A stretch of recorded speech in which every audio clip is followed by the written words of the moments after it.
Hello, everyone. Hello, welcome to Coaching Think Talk.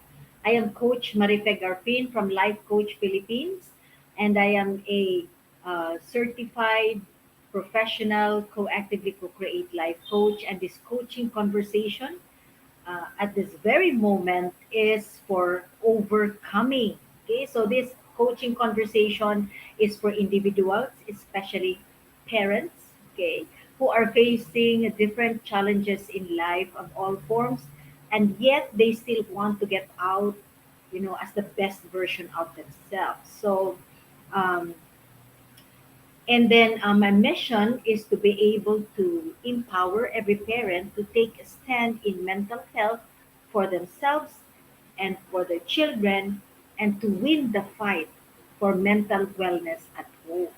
Okay, so thank you for joining me live today. And please leave your digital footprints by letting us know where you're coming from today. Saan po ba kayo galing ngayon? Okay, so please do tag a friend and circulate this video to reach more individuals who may be needing, okay, of what I'm going to be sharing this afternoon in this session. You may also give a shout out to people whom you want to greet or reach out with some inspiring messages. So type in lang kayo dyan sa comment section of this video, no? And then if you want to greet or reach out to someone today, inspire them. I am streaming via FB page and of Life Coach Philippines and YouTube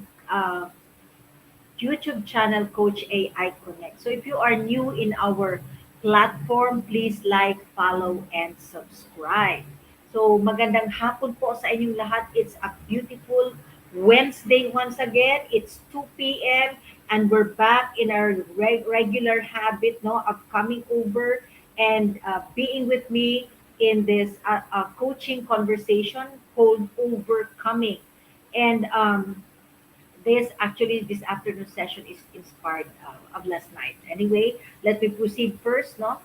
So let me introduce myself further. I am, as I've said, Coach Marife Garfin from Life Coach Philippines, and I am from Tacloban City, Leyte, Philippines, and I am a scholar to Master Coach, a 6 steps to a six-figure public speaking career training. I'm also a Master Builder Apprentice to Master Coach, a Master Builder Apprenticeship program, and we build a tribe as we help your unstoppable dream come true.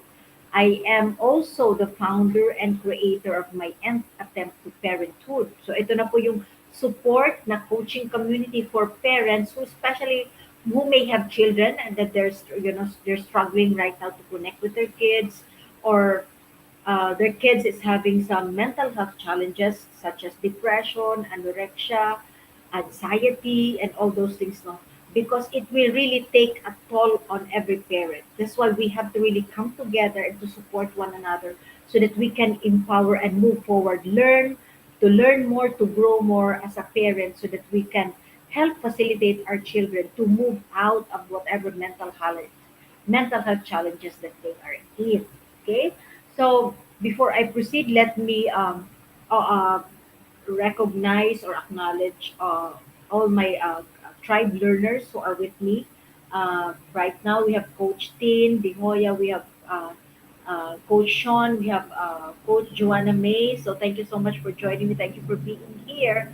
And also Master Coach Jasmine, nandito din siya. And hello, Maureen May Kobacha. Thank you for joining me here, Maureen. So um, thank you. Okay, so let's proceed. So, as I said, this topic now of overcoming, is inspired of last night. So, when you talk about overcoming, a conversation every Wednesday at 2 p.m. is about overcoming.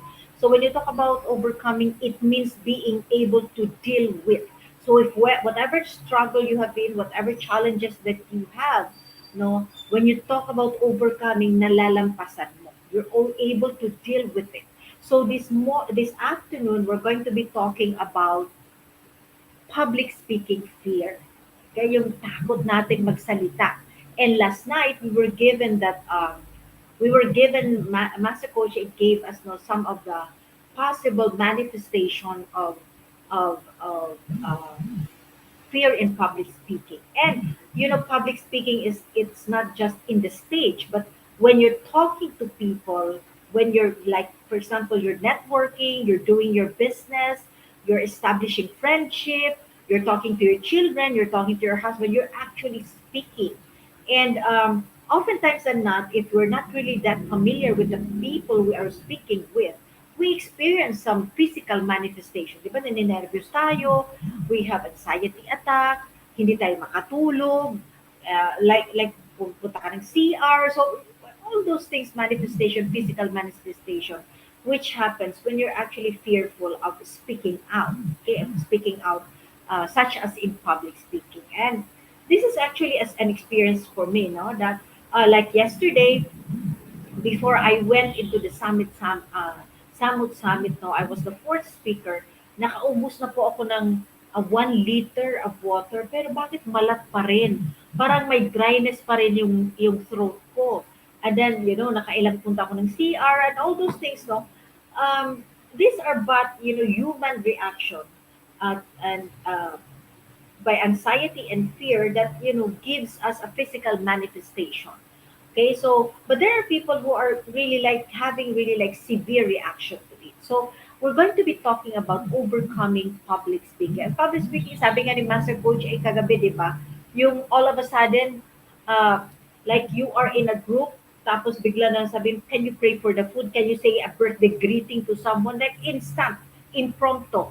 And usually, it's a regular, for me, it's a regular experience na pag merong magbe-birthday akong kabatch, meron akong magbe-birthday na kaibigan, I would expect that they would call me to pray over the food, pray for the celebrant, pray for the occasion. So parang nandun na yun eh. Kaya anticipated na siya. Anticipated ko na siya. So ganun kasi maybe they like my prayer, they like when I talk. So kaya na-anticipate ko na ako, papasalitain na naman ako. Like in a wedding, so di ba sa mga wedding may mga ninang, ang daming ninang, pero bakit ikaw ang pinapasalita? Meron naman silang mapipiling iba, di ba? So, I have learned to anticipate all these things, no? As part of really like training oneself to really speak in public. Hello, Mayor Leonard, thank you for joining me. Ito talaga si Mayor Leonard, no, na prophecy na ito, talaga sooner or later talaga mayor, talagang ikaw ay magiging legal na talagang mayor dyan sa area ninyo. Okay, Mayor Leonard, thank you so much for joining me. It's fun having you around po.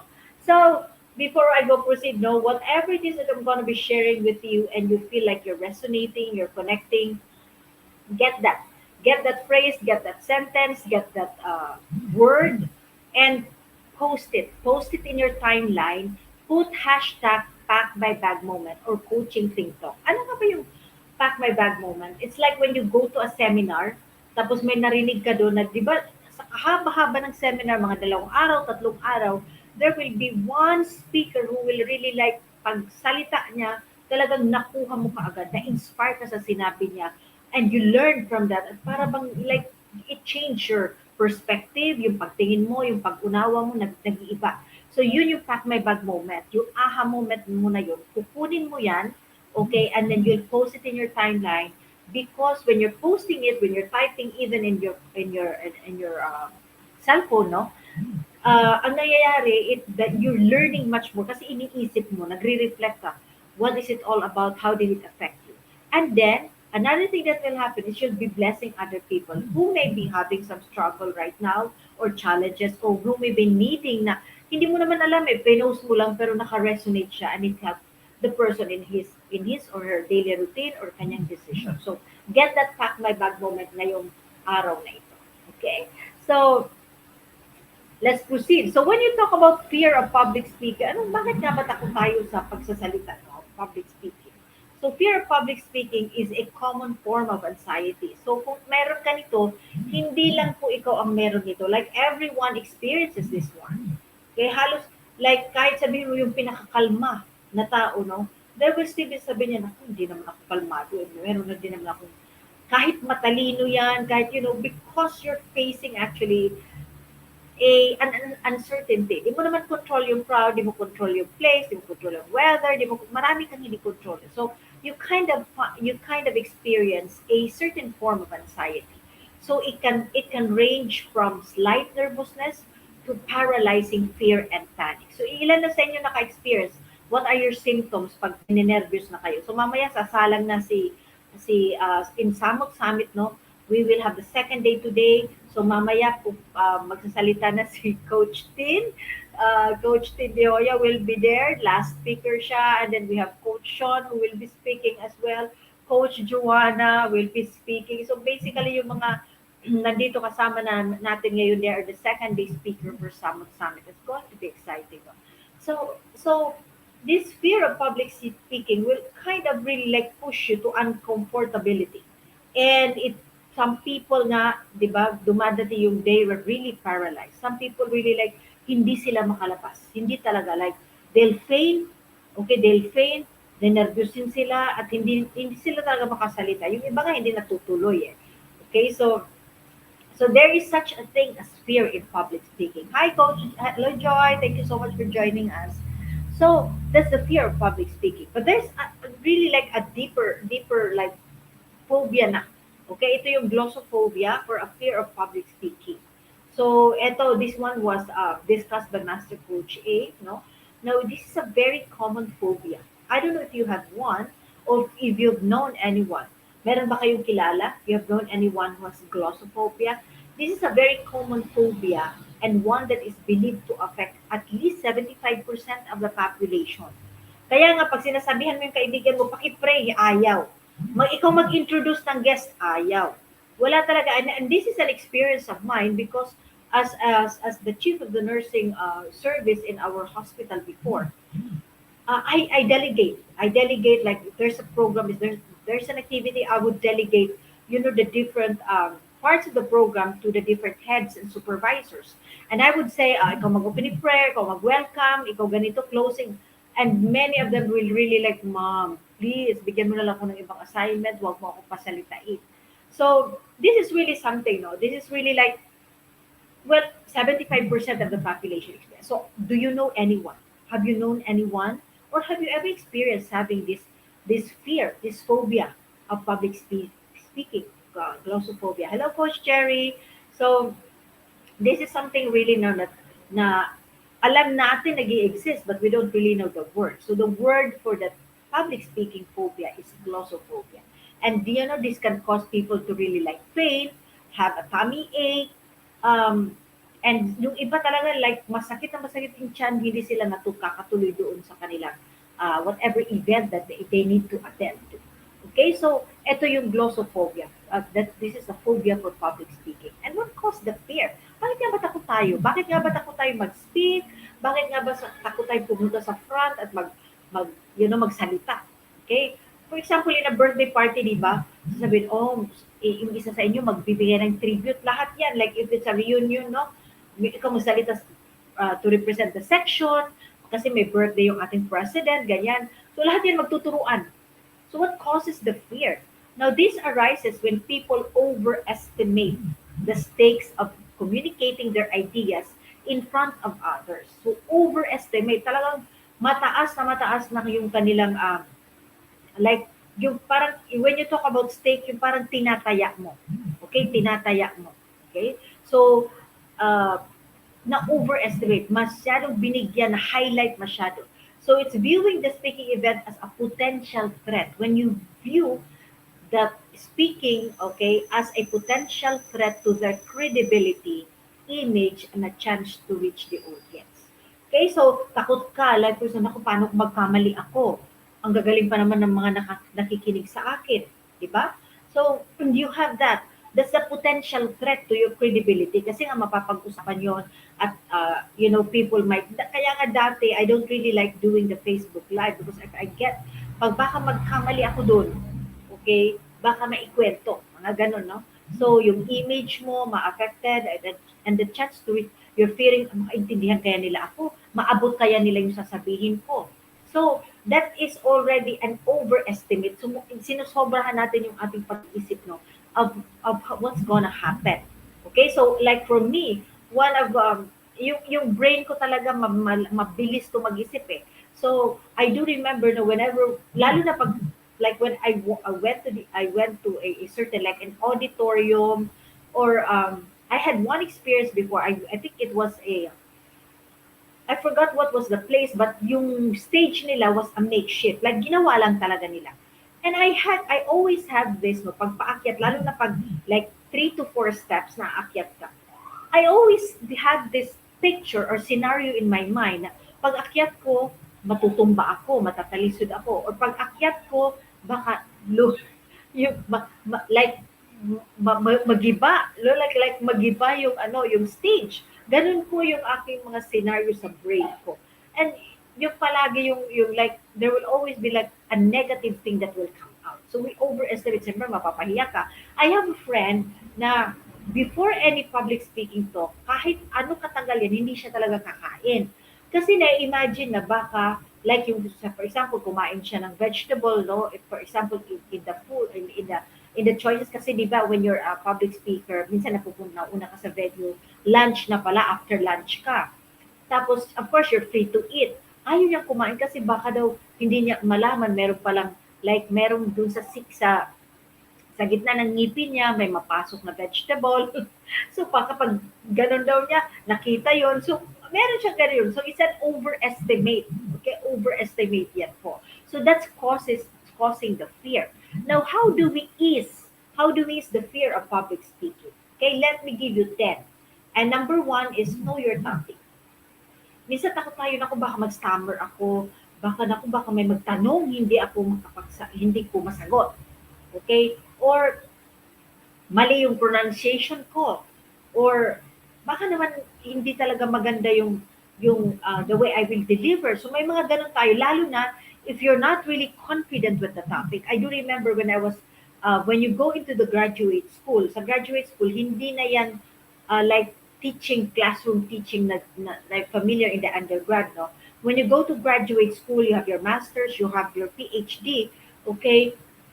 Bibigyan kayo lahat ng topics niyan. And then all of you will have to report. Talagang masasanay ka sa public speaking because you will truly be in front.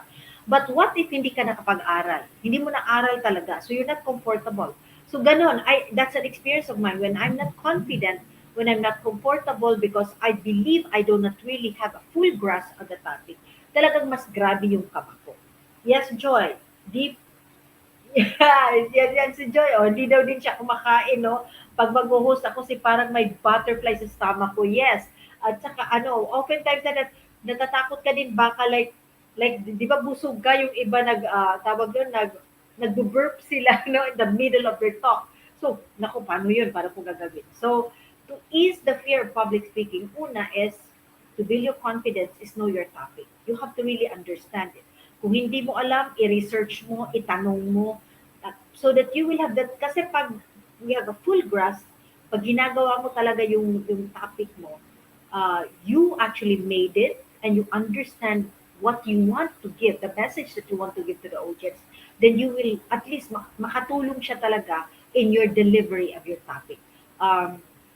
This is I do remember now in a defense when you have like for me I did a defense for my master's research and also in my dissertation, no?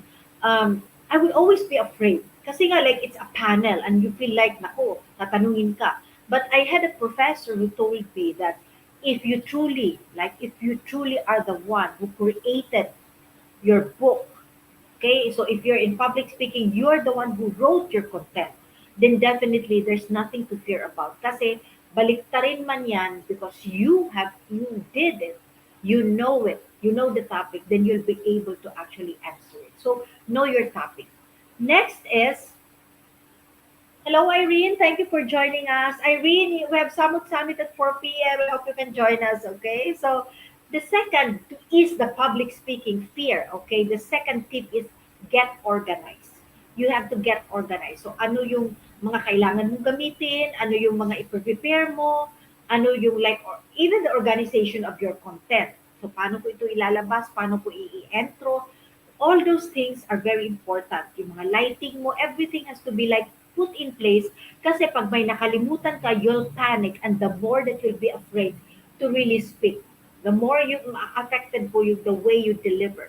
So like for me, before a coaching think talk or before kagabi when I did my talk in Summit, everything like the water is here, yung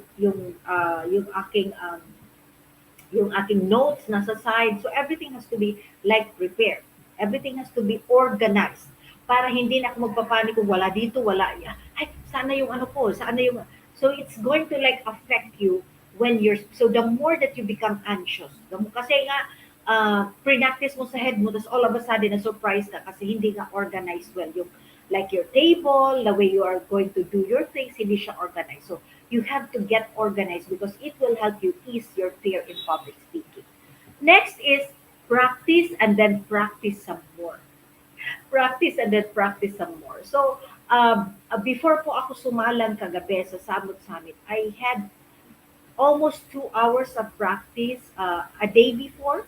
I wrote my content for Samut Summit last week. Then I did practice Monday night for an hour, I think 2 hours. And then before ako sumalang po kahapon, I had another hour or two to practice and then practice some more. So it helps actually. Like kasi naririnig mo yung sarili mo, tas ups, may pagkakamali ko. Reps, I have to repeat it. So I practice with a timer. No? Like for us, we have the 5-minute challenge. So talagang I need a timer for that. But kung wala naman pong time constraint, you can practice. Practice, practice, practice. Totoo pa rin po yun, no? Practice makes perfect. Okay, so at least dahan-dahan mawawala yung kaba mo because you are having sa kauulit mo, no, you become familiar with the you become more familiar, more alert, as mas nakakapag-adlib ka na when you practice your content, yung sasabihin mo in public. So practice allows you to develop also your confidence, okay, and your focus definitely to the details of what you're going to be speaking about. Fourth is visualize your success. Okay, so isipin mo na, wow, after ng aking talk, there will be standing ovation. There will be like people will really clap hard, and I will deliver it kahit hindi mag-clap, okay? Or you say, I will deliver it beautifully. Mag-i-impact talaga ito. Because the positive thought will actually give you that sense of well-being, will increase your confidence, okay? It will increase your confidence um, when you're thinking of positive thoughts. So you have to remember that we have been studying the mental models, been studying in the neural pathways, no? So a lot of times kasi palagi nating iniisip yung negative and our brain is designed for positive thoughts. So when you think of positive thoughts, when you visualize your success, okay? Kasi oftentimes yung visualize natin yung disaster. Naku, baka mabilaukan ako, masamid ako, umubo ako when I'm talking, naku baka lumipad yung notes ko, mga ganon-ganon, okay? So mga negative yung naisip natin, but we have to reinforce ourselves with positive thoughts.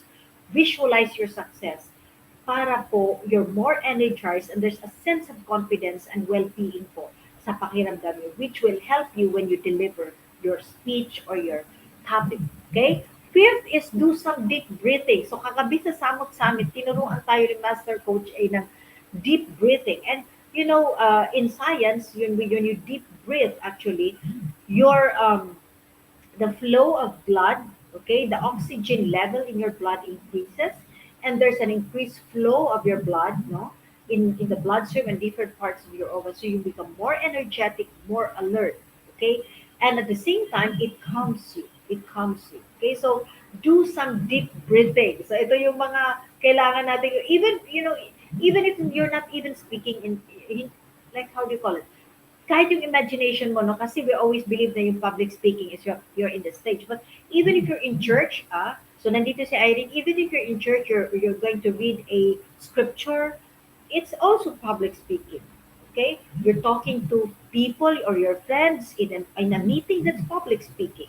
So, and there will be times that you're not comfortable with the ideas that you have, but you got it like you want to share it really. So, when you're having some anxiety and fear, breathe in. Hinga po ng malalim. Hinga, hold it a bit so that it can really like rotate in your brain and then ibuga.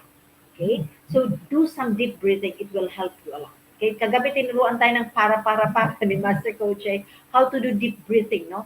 So, yun yung maganda. And I had a wonderful time yesterday in Samut Summit. And I hope you can truly like join us this afternoon at 4 p.m.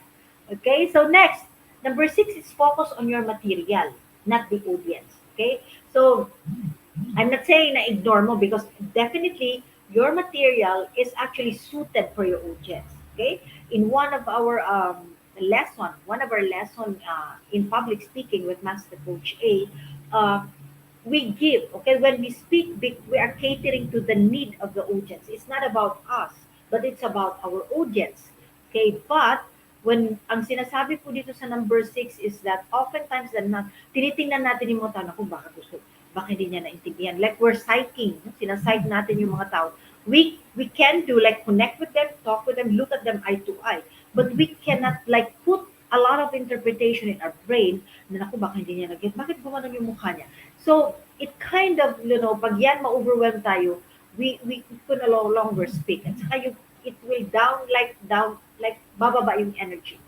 So, you're there, you connect with them, but as much as possible, focus on your material. Kasi pag hindi pa po kayo nakatingin doon, lalo na if like ginawa nyo lang overnight yung content nyo, mawawala kayo sa focus. Kasi nga you're not, especially if you're not well prepared. So like look into your material. Ano na yung pagkasunod-sunod mo? Because if you miss something, okay, if you miss something, mawala ka na sa sunod. Lalo na if you're not really like into ad-libbing, hindi ka sanay mag-ad-lib and you're really like into your notes, you have to tutok doon, but of course, connect with your audience. But what we're saying here is not interpret much of like, ano, intindihan niya, bakit ganun? Like, you're really looking into them. Look at them, connect with them, deliver the message to them. But you have also to learn to focus on your material.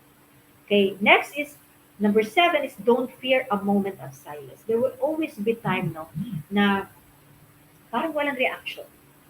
Bakit parang quiet? So, well, it could mean a lot of things. Okay, so pwedeng, wow, talagang pumasok sa brain nila, no? Talagang it was really something na speechless sila. So, there will be time you give your audience a time to really process it. Kasi minsan gusto natin kaagad mag-smile sila, gusto mo kaagad mag-clap sila, gusto mo kaagad makita yung reaction. But there are things, lalo na if you're handling a sensitive topic, no? Na talaga they need to process it. Meron nga itong like for example, there will be like I do remember when I was doing a lot of trainings, no.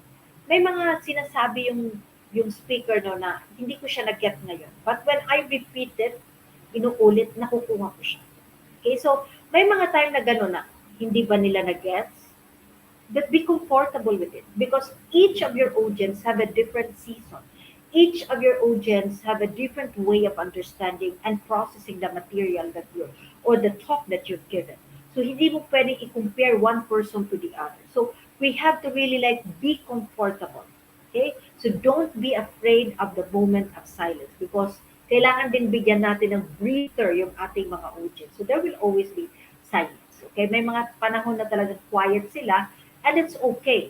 It's okay because marami yan pag uwi nila. I remember having a talk in one of the school. I think there were only one or two people who really like us and gave the take away. Pero pagka-uwi ko ng bahay, in-add-friend ako ng mga 5 tao doon sa audience. They added me and then they PM'd me.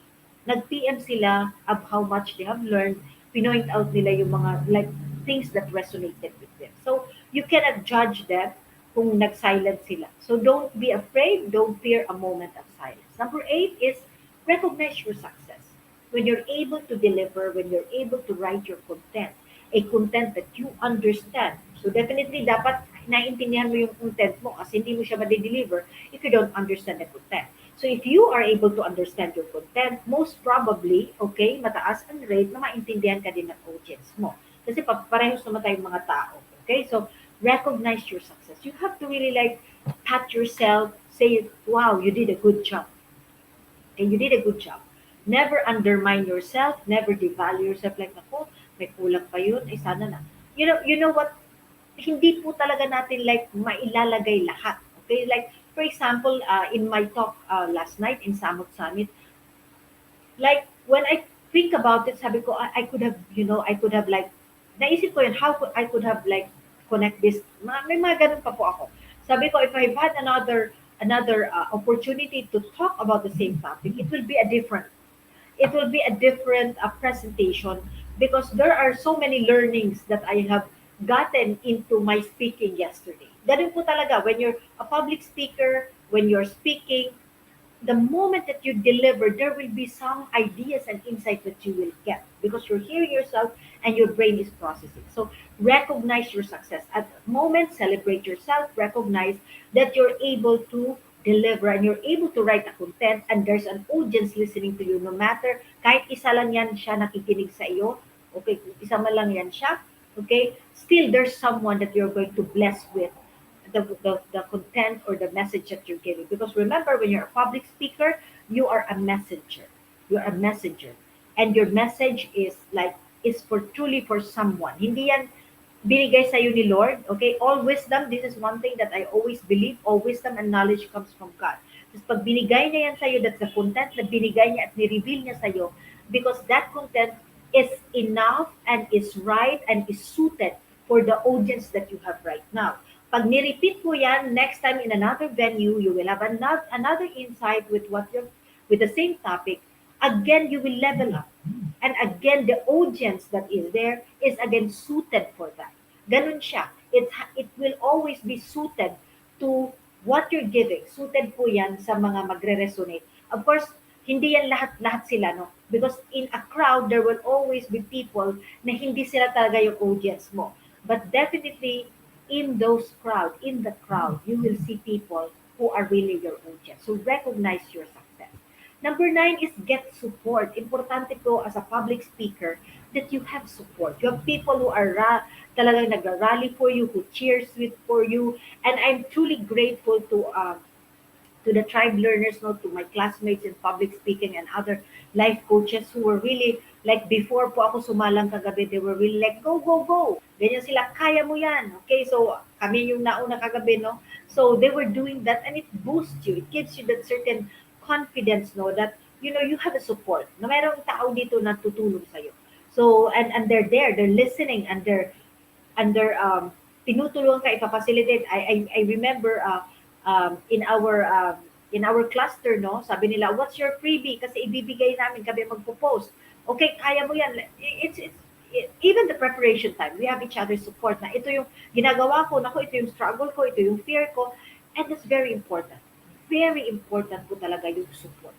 You must have people around you who believes in you and who knows your capability and the potential that you have because they will truly like bring out the best in you. Ganyan po talaga kasi you're more inspired when you're in a group. So get the support that you need. And when you talk about support and everything from what I've shared, yung mga tips, no, from 1 to 9 up until now. Kanina, I shared number 1 to 9, no? All of these things, you know what? All of the things that I've shared for you, yung tips na yon, nakuha ko po lahat yon. Nakuha ko po lahat yon dito sa number 10 na i-share ko. What's the number 10? Because these are 10 tips actually to ease your public speaking fear.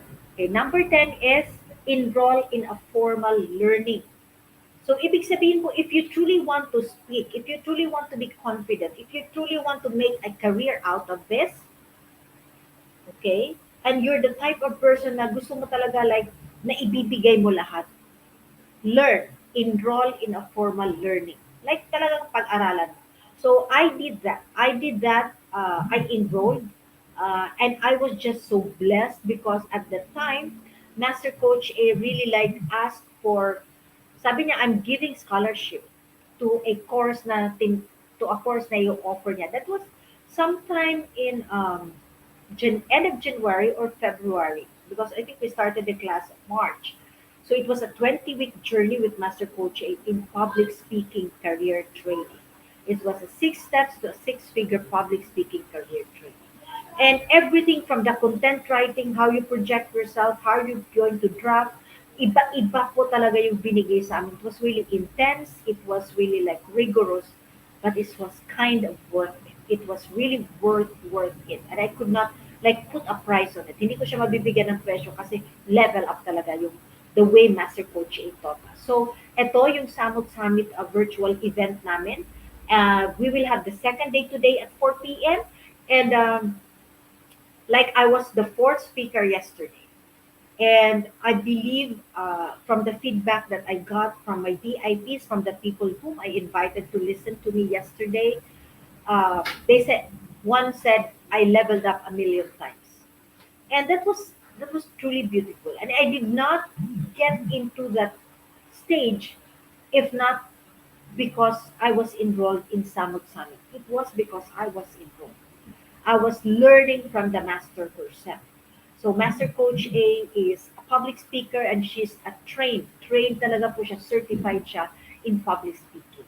Kaya it was really like a 20 weeks of rigorous training because lahat talaga ng platform binigay niya, lahat like we're able to really like test our skill and everything that we're learning was in a format that nabigyan kami ng OJT and we're able to practice. So if you want to level up and if you want really like to improve yourself, enroll po kayo. You have to really like enroll yourself. You want to make this as a career. You want to improve and level up yourself, you know. Public speaking is not limited to the stage. You can have now the platform in a online platform, you can have the radio platform. Marami siyang pupuntahan na ngayon because of the pandemic, no? So you have kind of invest in learning, invest in informal. So lahat po yung sinabi kong tips, nakuha ko po lahat yon when I enrolled as a scholar to Master Coach's Public Speaking Career Training. So that's number 10, enroll in a formal learning. So nag-aaral ko talaga. Kasi nga, you'll get a lot from Google ng mga tips. But how to translate it, how to apply it in the real sense, no? In reality, in a day-to-day, mahirap siya kasi binabasa mo lang. Pero when you are enrolled, you will have the OJT, you will have like really makapag-practice ko talaga kayo. So enroll in a formal learning. Okay? So remember that when you talk about learning and when you talk about leveling up yourself, it doesn't have a timeline. This doesn't have an end. Sabi nga dito sa quote na ito, never stop learning because life never stop teaching. You know, life is a series of seasons. So hindi mo alam ano yung dadating na season. And for me, I've been into public speaking because of the position that I had before. So talaga pong nagsasalita because it comes with a position. Okay? And I'm just blessed because hindi po ako mahiyain. Hindi po talaga ako mahiyain. But, there were so many things na nasabi ko na I could have learned it, yung mga natutunan ko yun, I could have learned it before. But again, sabi nga, everything has, God has its own perfect time. And ngayon, because I am now really actively doing, uh, as a professional public speaker and as a professional certified life coach, I really have to speak a lot. And the learning that I got as a public speaker is something that is truly empowering. And life will bring us so many things. And itong mga binibigay ng buhay sa atin, we need to really prepare. That's why it's important to never stop learning. And another thing, the capacity to learn is a gift. Each one of us is given a gift to learn. The ability to learn is a skill. The willingness to learn is a choice. Okay? So each and every one of us has the capacity to learn. Uh, we have it's a gift. It's an innate po sa atin yan na binigay ng Diyos. We have the ability to learn the skill. Practice, di ba? Like in nursing, okay, nursing is an art and a science sa amin po. Okay, nursing is an art and a science. And it is a skill-based po kami. So skill, knowledge-based, skill-based. Okay, so we have to really like practice it, to hone it. Okay, and the willingness to learn is our choice. So nandiyan na yung gift, i-develop yung skill, you have to make a decision if you want to really like level it up. Nasa iyo pa rin po yan. That's how beautiful God has created us. The will is given to us. The free will is given to us para hindi tayo po makaroon. Okay? So if you want to have the meaningful conversation pa, gusto mo pang maintindihan deeper, no? Yung sinasabi ko, soon, no? It's my like it's a desire of mine. Someday, one day, whatever I've learned with Master Coach, like also here in public speaking, I'll be able to teach. But if you want to really learn and you want to have like a conversation with me, how to really like go on with the different tips I gave you on public speaking to ease out the here, you can connect with me, message me, email me, and let's have that conversation. Let's have that conversation. Okay? And if you're a parent and you're having difficulty right now connecting with your kids, if you're familiar with me, no, I am an advocate of mental health and mental fitness, and I'm into empowering parents. Okay, I'm to empowering parents because mental health begins at home. Mentally fit parents will definitely rear mentally fit children. So I'm into this, and so I have a program that is ready for any parent to come in. It is entitled "What Matters: Understanding Your Kids" a coaching workshop. So you in here, I deal with I really like create awareness to parents of their uniqueness and their kids' uniqueness, and then the generations, no uniqueness of the different generation, and you come out of this workshop with a ready step by step action plan, how you're going to be able to connect with your children or build a safe, mentally fit environment for your kids. So ito po yung What Matters, and this is a program that I personally crafted and personally is doing who are to parents who want to level up with in terms of their parental role of parenthood. Another program that I'm doing, I have two clients who are in here enrolled, is Journey to Courageous Living amidst mental health challenges. So if you want, there are six modules in there. So if you want to journey with me into this, have experience about, if you want to experience how it is to courageously live in spite of your mental health challenges, it's a six module. You just message me, PM me, and we'll do this. So sabi ko nga, dalawa yung client ko ngayon na naka-enroll dito. So join us and be part of this if you want to really like level up, journey courageously in this pandemic. Okay, so these are two programs that I'm doing right now to add on to some public speaking activities that I have. Okay, and of course, let me invite as I end this conversation, let me invite you to be part of what we're doing as an organization of professional certified life coaches. So if you seeing in the screen the Be Learning e-card. So I'm inviting you to join and be part of the Be Learning journey for living smarter with monthly perks. So last May, Master Coach A launched the Be Learning Society. I am a part of the Be Learning Society, the 10th maker of Be Learning Home for Mental Fitness. So it's actually for a cause po, because we are one, to support the vision, and it is also part of our vision, no, with Life Coach Philippines and Master Coach, to really have that hub, that home for those who wanted to level up their mental fitness. So this is posted by Decaf Coffee Republic, the Be Learning e-card. So when you get the card, okay, it will unlock the opportunity to smarter living. So your monthly first nito is 5% discount when you get this card. You have a 5% discount when you order from Decaf Coffee Republic any food and beverage, no? And vegan meal is my favorite. And the guayaba juice soon. Kukunin ko yan. Kukunin ko yan. Okay? I will experience that. And of course, 90-minute free coaching with senior coaches. So, murang-mura po ito because the coaching actually is about, like if you put an amount, it's not less than 1,000. Eh. So, you have a 90-minute free coaching, when you get this card from senior coaches, and you get to sit in the mental model masterclass by Master Coach. And all honestly, I'm a bronze holder. I'm a mental model collector, and tatlong mental model na po yung napapausapan namin, and each of those mental models ay nako, grabe yung level up ng learning ko, and in fact, I'm actually doing, I'm all actually practicing some of the mental models na po. So nasimulan ko na siya. And the master mental model masterclass happens every third Saturday of the month. Okay, and I hope you gotta sit with us because truly level up learning is different when you are learning from master coaching.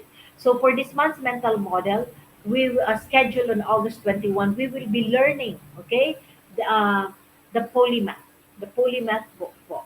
So the polymath mental model, if you're familiar with Jack of all trade, master of none, that will be really like, anuhin ko yan, i-explain ko lahat, that will truly like, i-explain lahat yan ni Master Coach how it can be beneficial and how you're going to go about it.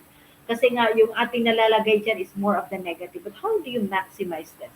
Okay, how do you, so ituturo niya yung unknown ways to succeed in your field. So, let's get excited, get the B-Learning e-card, okay, and really like level up yourself, level up yourself, accelerate your success. So, connect with Coach Rizal at 0917-586-1661 to be part of the B-Learning Society so that you can get these monthly perks. So join us. It's going to be like masaya po talaga. And I'm so excited. Polymath is a term that I'm not familiar with, but I'm familiar with jack of all trades. Okay, so I'm excited to hear all about this. Okay, so I hope I gotta see you. And so for individuals who intend to embark on a journey of becoming a certified life coach, Master Coach Ace now offers co-actively co-create life coach certification program. And I challenge each and every one of you, if you're watching this on a replay and you want to be able to bless people and you kind of feel na ito yung career path na gusto ko, yung connect ko sa tao, I'll be give significance, empowerment, and inspiration to people, then do come in to get certified as a professional co-actively co-create life coach. This is a comprehensive approach to learning and mastering life coaching as an active process of creating a new path to achieving results in life so that success is inevitable in every coaching relationship. Now, it includes a 21-day web learning, based learning. Okay, so gagawa, 21 days po yan. Every day you'll answer a module. Papasok po kayo sa Ruzuko. You will be taught how to go about it. And then after that, you attend the 3-day live coaching bootcamp with Master Coach A. And of course, you will have and then yung pinakamaganda nito is you will have a freebie, another 3-day live business bootcamp. Ito po ituturuan kayo to launch your profession as a coach.